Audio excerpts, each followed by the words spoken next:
శ్రీ పూర్ణానందరహిత సద్గురు పుల్లారెడ్డార్య పాదార విందామృత రసాయనం జనన మరణ భ్రాంతిరహిత పూర్ణబోధకం శ్రీ శ్రద్ధానందరహిత గోవిందయార్యాం మద్గురు పరబ్రహ్మణే నమః. మద్గురుదేవులైన శ్రీ శ్రీ శ్రీ శ్రద్ధానందరహిత గోవిందయార్య సద్గురు ప్రభు మహారాజుల వారి పాదపద్మములకు నా యొక్క ద్వాదశి శిరస్సాష్టాంగ నమస్సుమాంజలు. స్తోత్రీయ బ్రహ్మనిష్ట పరులారా, ఆ విధంగా మనకు గురుర్ముఖంగా పరమార్థాన్ని తెలుసుకొని తరించేదానికి మనము గురువు అన్వేషణ పరులమై గురు సన్నిధానానికి చేరినప్పుడు పరిపూర్ణ బోధలో ఉండబడినటువంటి ప్రత్యక్ష ప్రమాణాన్ని మనము తెలుసుకునేదానికి వీలవుతుంది. అందుకే ఎలా ఉన్నది, ఎక్కడ ఉన్నది పరిపూర్ణమనని మనం విచారించినట్లయితే, వినుము నేననుచు ఎరిగే తనువందున లేక బయలు తానిండినదో, కనుగొను మది కనుగొని ఈ తనువును విడనాడు మింతే తడువేలానోయి, ఈ పనికింకా గడువేలానోయి, అనుమానముంటే నీ వరయము శివరాములను దీక్షితులు చేసిన చల గ్రంథమునంతా తడువేలానోయి, ఈ పనికింకా గడువేలానోయి. మనకు ఎంత ప్రత్యక్ష ప్రమాణంగా తెలియజేస్తున్నాడో చూడండి. ఇక్కడ అందరూ నిజాన్ని గ్రహించాలని స్తోత్రీయ బ్రహ్మనిష్టపరులైనటువంటి జ్ఞానమైనటువంటి ప్రజలందరికీ కూడా మానవ జన్మమెత్తిన ప్రతి ఒక్కరికి గురుముఖంగా మనము తెలుసుకుంటున్నాము పరిపూర్ణ బోధ. వినుమో నేననుచు ఎరిగే తనువందున లేక బయలు తానిండినదై, నేననే గుర్తెరిగేటువంటి ఈ తనువు అందులో లేక, ఈ సృష్టి స్థితి లయములు అందులో లేక, సమస్త విశ్వం అందులో లేక, అష్టవిధ ప్రకృతి అందులో లేక, అందులో శబ్ద స్పర్శ రూప రసగంధ తన్మాత్ర గుణములు లేక సర్వము తానై నిండి ఉన్నది గ్రహించు నాయన అంటున్నాడు. వినుము నేననుచు ఎరిగే, నేను నాకంతా తెలుసు, నాకు సమస్తము తెలుసు, సర్వాన్ని గుర్తెరుగుతా నేననేటువంటి అహం పదార్థముతో కూడుకుని ఉండబడినటువంటి ఈ తనువు అందులో లేక, అంతా తానై ములుగుచు సందులేక నిండి ఉండబడినటువంటిది పరిపూర్ణము చూడు నాయన అని, వినుము నేననుచు ఎరిగే తనువందున లేక బయలు తానిండినదై, అంతటా తానై నిండి ఉన్నది. కనుగొను, చూడు, దర్శించు, కనుగొని మది కనుగొని మదిలో కూడా గ్రహించి, ఈ తనువును విడనాడు మింతే తడువేలానోయి, చూసి విడుసువాడు శుద్ధాత్ముడు అన్నాడు వేమన యోగి. అంతటా తానై తనందేమి లేనటువంటి పరిపూర్ణమైన బట్టబయలును దర్శించుకొని, అట్టి దర్శించినటువంటి ఈ తనువు ఎక్కడ ఎందులో లేనే లేదని, ఈ తనువును విడనాడుమింకా తడువేలానోయి, ఇంకా ఆలస్యం ఎందుకు, ఈ తనువు పైన భ్రమాభ్రాంతులు వదిలేసేయి నాయన అన్నాడు. ఈ గురువాక్యము నీకు నిజం అనిపించకపోతే, అనుమానముంటే అరయుము శివరాములను దీక్షితులు చేసిన అచలగంధమునంతా. శ్రీమద్రామడుగు శివరామ దీక్షితుల వారు దక్షిణామూర్తి స్వరూపులైనటువంటి శ్రీమద్రామడుగు శివరామ దీక్షితుల వారు బృహద్వాశిష్ట సిద్ధాంతం అనే దీక్షితీయమును అనే గ్రంథమును ఒకటి చేసినారు పెద్దల ద్వారా. ఆ గ్రంథాన్ని గ్రహించు, ఏమి సెలవిచ్చినారు అందులో, మూలము లేని గుర్తెరిగే శరీరమేమీ లేదని సిద్ధాంతము, ఆ సిద్ధాంతము రాద్ధాంతము చేసినటువంటి మహనీయుడు శివరామ దీక్షితుల వారు. కాబట్టి శాస్త్ర దృశ్యం గురుర్వాక్యం, తృతీయం ఆత్మనిక్షయం, చతుర్థం సంశక్షేదం, పంచమం ముక్తిదాయకం. ఒట్టి శాస్త్రమే కాదు, గురువాక్య సమ్మతమై ఉండల్లా. ఇవి రెండూ ఉండి నీ ఆత్మ నిక్షయము గలగల్లా. అప్పుడే నాలుగవది చతుర్థం సంశయక్షేదం, సంశయం విడిపోయి పంచమం ముక్తిదాయకం, ప్రత్యక్ష ప్రమాణమవుతుంది. ఉన్నది ఉన్నట్లు నిజము తెలియబడుతుంది, నిజ నిర్ధారణ అవుతుంది. అందుకే ఏ పరిపూర్ణము. ప్రత్యక్ష ప్రమాణంగా మనం తెలుసుకోవడం కోసమే మనం గురువు ముఖంగా జ్ఞానాన్ని తెలుసుకోవాలని శివరామదీక్షితుల వారు మనకి తెలియపరుస్తున్నాడని చెప్తూ, వినుము నేననుచు ఎరిగే తనువందున లేక బయలు తానిండినదవు, కనుగొని మది కనుగొని ఈ తనువును విడనాడు మింతే తడువేలనోయి, ఈ పనికి ఇంక గడువేలనోయి. అనుమానముంటే నీ వరయము శివరాములను దీక్షితులు చేసిన చల గ్రంథమునంత తడువేలనోయి, ఈ పనికి ఇంక గడువేలనోయి. ఉన్నది ఉన్నట్లు ప్రత్యక్ష ప్రమాణాన్ని తెలియపరుస్తూ వస్తూ ఉన్నాడు గురువు. కాబట్టి ఎట్టి పరిస్థితులలో కూడా మనము నిజము తెలుసుకోవాలంటే సద్గురుని ఆశ్రయించే మనము నిజం తెలుసుకోవాలి. కాక కేవలము గ్రంథ పరిచయమో, శాస్త్ర పరిచయమో, పురాణ పరిచయముల ద్వారా మనము సాధనల ద్వారా ప్రయాణం చేస్తే మనకు ప్రత్యక్ష ప్రమాణం తెలియదు. ఎందుకంటే అవన్నీ ఉన్నాడు దేవుడు అని అన్నాయే కానీ చూపించలేవు. ఇది చక్కెర ఇది చక్కెర అని కోటి సార్లు రాసితే రాసి ఉంది కానీ ప్రత్యక్ష ప్రమాణము నాకితే తీయగలేనట్లుగా నిజము తెలియబడదు. ఇది చక్కెరనే ఉంది కానీ అందులో చక్కెర లేదు అనే సమస్త వేదములు, శాస్త్రములు, పురాణములు, ఉపనిషత్తులు, వేదములు సర్వము అన్నీ కూడా అందరూ దేవుడు ఉన్నాడనే చెప్తున్నారు, చెప్తున్నారు కూడా. కానీ ప్రత్యక్ష ప్రమాణము ఎక్కడా మనకు కనిపించదు. ప్రత్యక్ష ప్రమాణమును మనము తెలియాలంటే గురుర్ముఖంగా మాత్రమే మనకు తెలియబడుతుంది. అందుకే గురుమూర్తి చూపకున్నను పరిపూర్ణం ఎట్లు తనకు ప్రత్యక్షమవున్.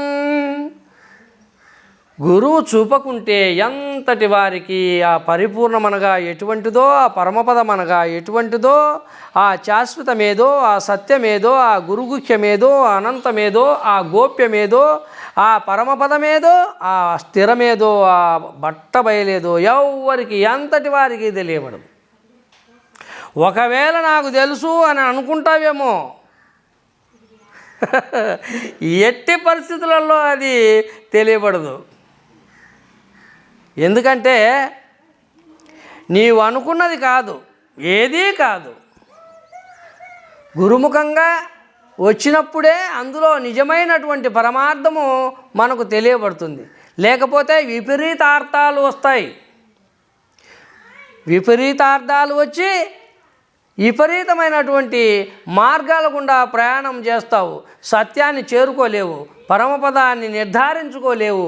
కాబట్టి గురుముఖంగా మాత్రమే అది తెలుసుకోవాలి. అందుకే ఉన్నది ఉన్నట్లు తెలియజేసే సద్గురువుని ఆశ్రయించినప్పుడే మనకు సత్యము తెలియబడుతుంది. అందుకే వేమారెడ్డి గారు ఉత్తమోత్తముండు తత్వజ్ఞుడిల మీద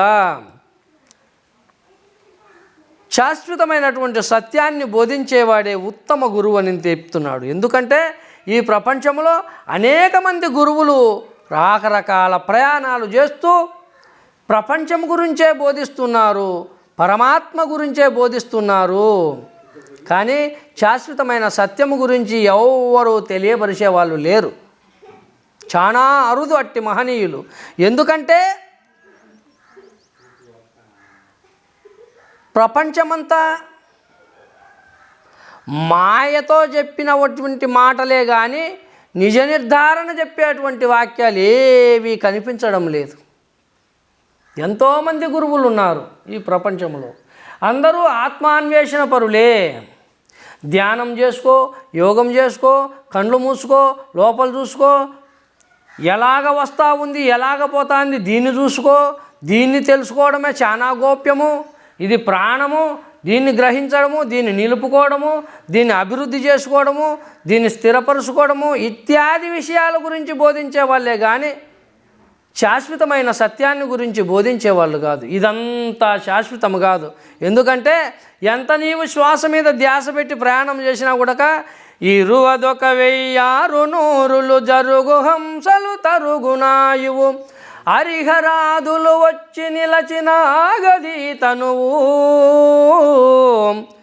జీవా మేలుకోనవే. రోజుకు మనకు 24 గంటలు. 24 గంటలు కలిసి ఒక రోజు అంటాం, ఒక రాత్రి ఒక పగులు కలిసి 24 గంటలకు 21,600 జరుగు హంసలు తరుగునాయువు. 24 గంటలకు 21,600 సార్లు హంస జపము సోహం సోహం అని అజప గాయత్రి మంత్రము జరుగుతుంది. దీన్నే సోహం భావమని తారక మంత్రమని చెప్తూ ఉంటారు కొంతమంది మహానుభావులు. ఇది సంస్కృతము. సోహం నేను నేను నేను. ఈ నేను అనబడే అటువంటిది అహం. నేను అంటే అహం కదా. ఈ నేను నేను నేను నేనే హంస జపము జరగడం వలన ఏమి జరుగుతూ ఉంది? ఆవస్సు తరిగిపోతూ ఉంది. నువ్వు జపించినా, తెలిసి జపించినా, తెలియక జపించినా అది జరుగుతూనే ఉంది. నీకే కాదు, అనంత జీవరాశికి, ఆ కుక్క పిల్లకు జరుగుతుంది, ఆ పిల్లకు జరుగుతూ ఉంది. అనంత జీవరాశులకన్నింటికి కూడా స్వయం ప్రకాశమానమై ప్రకాశిస్తూ ఆ పరమాత్మ వస్తూ పోతూ ఉందన్నమాట నిరంతరము. దీనివల్ల ఉపయోగమేమి? ఆవసి తరిగిపోతూ ఉంది. హరిహరాదులు వచ్చి నిలచిన ఆగది తనువు. హరిహర బ్రహ్మాదులు వచ్చినా కూడా ఈ శరీరం నిలబడదు. నిలబడిందా? నిలబెట్టుకున్నారా? ఏ అవతార పురుషుడైనా కానీ నిలబడిందా? నిలబెట్టుకున్నారా? నిలబడదు. వచ్చిందంటే పోతుంది. కాబట్టి అందరూ వచ్చిన వాళ్ళే, అందరూ పోయేవాళ్ళే. అట్లా కాదు, నేను చెప్పింది నిజము, నేను చేస్తా, నేను నిలబెట్టుకుంటా అని అహంకారం ఎత్తికెక్కిందా? ఒక్కసారి శ్మశానం వైపు చూడు. మన తాత ముత్తాతలందరూ పండుకున్నారు అక్కడ. తాత ముత్తాతలేరి మన పీఠకులంతే మైరి. ఉత్తదే గదవారుంటెను జూపుడి. ఓయన్నా, ఉత్తదే గదవారుంటెను జూపుడి. హత్తరి ఒలె మన ముత్తదే తెలియుమి. నమ్మవలదు జగమన్నా ఇది నమ్మితే బహుకీడన్నా. ఇది నిజమనుకొని, దీన్ని నిలబెట్టుకోవాలనుకొని, దీన్ని సాధించాలని, శోధించాలని దీని మీద ప్రయాణము చేసి చేసి చేసి చేసి సొరుగొచ్చి నీవు పడిపోయి గతించడము తప్ప ఏమీ దొరకదు. ఇందులో ఏమీ లేదు. ఏదో ఉందని ప్రయాణం చేస్తున్నావేమో, ఇందులో ఏమీ లేదు. ఏమన్నా ఉంటే ఎవరన్నా ఏమన్నా నిలబెట్టిపోయినారా? కృతయుగం నుంచి కలియుగం వరకు మనం వింటున్నాము. ఏ అవతార పురుషుడైనా నిలబెట్టి దీంట్లో ఫలాంతుంది అని ఏమన్నా చెప్పిపోయిరా? ఏ వస్తువు ఈ వస్తువు ఉందప్ప దీంట్లో అని ఎవరన్నా చెప్పి చూపించిపోయిరా? ఏమీ లేదు. అందరూ అంటున్నారు ఇది నీటి మీద బుడగ లాంటిది. ఏమీ లేదు. నీటి మీద బుడగంటే అర్థమా? అందులోపల ఏమన్నా ఉందా? పగిలిపోతే అర్థమవుతుంది కదా. ఏమీ లేదు దీంట్లో. పైకి మాత్రము తొలికారు మెరుపు కైవడి పొలుపుగా నీళ్ళందు దోచు బుగ్గల రీతిన్ అల సూర్యకిరణమందున గల నీలంబలన ఎరుక కనిపించునయ్యా.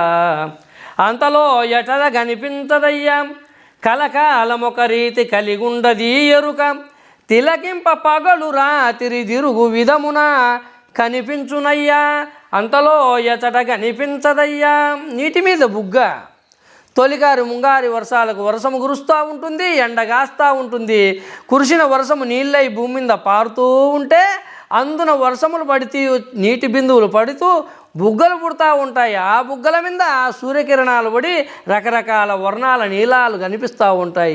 ఇది నిజమనుకుంటాము, కానీ పారుతూ పోతూ నీళ్ళ మీద బుడుగ్గని పగిలిపోతూ ఉంటాయి పాపం. అందులో ఏమైనా చూస్తే ఏమన్నా ఉన్నదా?